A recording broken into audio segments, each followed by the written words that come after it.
ମା ଦୁର୍ଗା କବଚ। ଜୟତୁ ଜନାନ୍ଦେ ଅନନ୍ତ ଯୋଗେ ଯାର ନ ପାନ୍ତେ ଅନ୍ତ ପାପ ଭରାଏ ନେବାର ପାଇଁ ଭାରତ ମଣ୍ଡଳେ କମଳା ସାଇଁ। ଦୁର୍ଗା କବଚ କବଚ ସାର 700 ବିସ୍ତାରେ ନାଡିର ଘର ଘରକୁ ନାଡେ ସହସ୍ରତି ବନ୍ଦ ଉପରେ ଛାଣି କରିଛି ଛନ୍ଦ। ଦୁର୍ଗା କବଚ କବଚ ସାର ବ୍ୟାଘ୍ର ଭାଲୁଙ୍କୁ ଯେ ଭୟ ନଥାଏ ରାୟା ଦୂରୁ ଦେଖି ଡାକିବ ଭାଇ। କେଶ ରଖିବେ କେଶର ବାହିନୀ କପୁରୀ ରଖନ୍ତୁ ସିଦ୍ଧ ଯୋଗିନୀ ତାଲୁକା କଣ୍ଠ ରଖନ୍ତୁ କାମାକ୍ଷୀ ଆଉ କଣ୍ଠ ରଖ କମଳା ମୁଖେ କପାଳ ରକ୍ଷା କରନ୍ତୁ କଙ୍କାଳେ ନାସିକା ରକ୍ଷା କରୁ ଭଦ୍ରକାଳେ ନୟନ ରକ୍ଷା କରୁ ନାରାୟଣୀ ଆଉ ନୟନ ରଖନ୍ତୁ ଯୋଗିନୀ ଜିହ୍ୱା ରକ୍ଷା କରୁ ଶଙ୍କର ଜ୍ୟୋତି ଗଳା ରଖନ୍ତୁ ଦେବୀ ସରସ୍ୱତୀ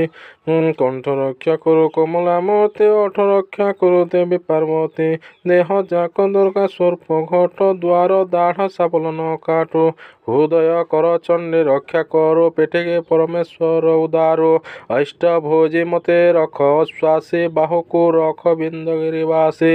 ଆଉ ବାହୁକୁ ରଖୁ ହମବତୀ ନଲି ପଦକୁ ରଖନ୍ତୁ ପାର୍ବତୀ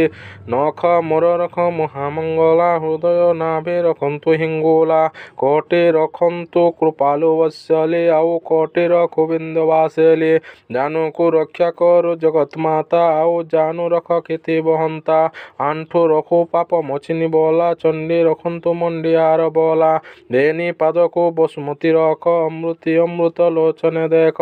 ଦିବସେ ରଖନ୍ତୁ ଗ୍ରାମ ଦେବତୀ ରାତ୍ରି ରକ୍ଷା କରୁ କାଳିକା ମୂର୍ତ୍ତି ନିଦ୍ରାରେ ନିଦ୍ରାବତୀ ରକ୍ଷା କରୁ ପହାନ୍ତି ବେଲେ ଆଦିତ୍ୟ ଉଦାରୁ ଶୟନେ ସାହନ୍ତେ ହେମଗିରି ବନେ ବନ ଦୁର୍ଗା ଥାନ୍ତୁ ଉଦାରି ତିଲ ତିଲା ଘଡ଼ି ପହଡ଼ କେତେ ଘଟ ପୁରକୁ ରକ୍ଷା କରୁ ନିତେ ତୋ ଭୀମ ଭାବି ଦୃଢ଼ କରିଛି ତେ ମହାଭାରତ କେତେ ମାତ୍ର ତୋତେ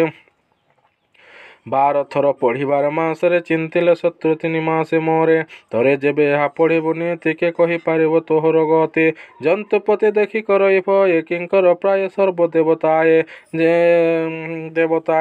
ଦେବତାଏ ତୋହର ସାରେ ଥାନ୍ତି ନାହିଁ ବନ୍ୟଜନ୍ତୁଙ୍କ ଭୟ ଭ୍ରାନ୍ତି ହେଲେ ଜୀବ ତେଣେ ଭୟ ନଥାଏ ରାୟା ଦୂର ଦେଖି ଡାକିବ ଭାଇ ଗୋଧନ ଅର୍ଥେ ପଡ଼େ ଯେଉଁ ନର ଅବଶ୍ୟ ଗୋଧନ ବଳେ ତାହାର ଶିହରି ବୋଇଲେ ପାଣ୍ଡବ ବୀର ସତ କଥା କୁହ ଘେନ ହୃଦର ମାଏ ପୁଅ କୁତୁ କରୁ ଆରୁଢ଼ ମନୋହର ରଥ ତୁରଙ୍ଗ ଚଢ଼ ଚାରି ଦିଗେ ଚାରି ଚିତ୍ରକୁ କର ସପ୍ତାହେ କଲେ ତେତୟା ଦ୍ୱାପର ଚାରି ଦ୍ୱୀପ ଚାରି ନାୟକ ସାଜିତା ଚାରି ଦିଗବନ୍ତୀ ଜ୍ୟୋତିବୁ ବାଜେ ଚାରି ଦିଗପାଲ ଚାନ୍ଦୁଆ ଟାଣ ହୃଦେ ହନୁମନ୍ତ ବାଣେ ଲକ୍ଷ୍ମଣ ପଞ୍ଚମନକୁ ହେ ପ୍ରଧାନ କରି ପ୍ରକୃତି ମାନଙ୍କୁ ପଗାନିବାରେ ପ୍ରକୃତି ମାନେ ଦୂରେ ସେବିଥାନ୍ତି ପାହାଡ଼ ହୋଇ ପାଦେ ଲାଗିଥାନ୍ତୁ ମନ ପଥକୁ ବସାଇବ ଏଥି ଶୂନ୍ୟ ଗୁମ୍ଫଦ୍ୟରେ ଅଛି ସାରଥି ସେ ସାରଥି ଥରେ ବସାଅ ବାହୁ ତେଣିକି ଭୟ ଭାନ୍ତି ନାହିଁ ଆଉ ଟଙ୍କଧର ନାମେ ଟପର କର ହରି ନାମ ଗୋଟି ହୃଦୟ ଧର ଗତ ଜନ୍ମେ ଯାହା ବାସନା ଥିବ ସେ ସିନା କବଚ ଦୃଢ଼େ ଧରିବ ଯେଉଁ ଜନ ଶୁଣେ ଶ୍ରବଣ ତାର ପର ସୀମାଞ୍ଚଲି ଆଣେ ଅପାର ଭକତ ବନ୍ଧୁଙ୍କ ଶରଣ ପଶ କବଚ କହେ ଗୋପୀନାଥ ଦାସ। ମା ଦୁର୍ଗା କବଚ ଏହାକୁ ଯେଉଁ ଜନ ପ୍ରତିଦିନ ଶୁଣିଲେ ସୁରକ୍ଷା କବଚ ପରି କାମ କରେ ଯେଉଁ ଘରେ ଖରାପ ଶକ୍ତି ଥାଏ ସେ ଘର ଲୋକ ଶୁଣନ୍ତୁ ମା ଦୁର୍ଗାଙ୍କର କୃପାରୁ ନକାରାତ୍ମକ ଶକ୍ତି ଦୂର ହେବ ଭୂତ ପ୍ରେତ ବାଧା ରହିବ ନାହିଁ ସର୍ବଦେବତା ଶାନ୍ତି ହେବେ 12 ଥର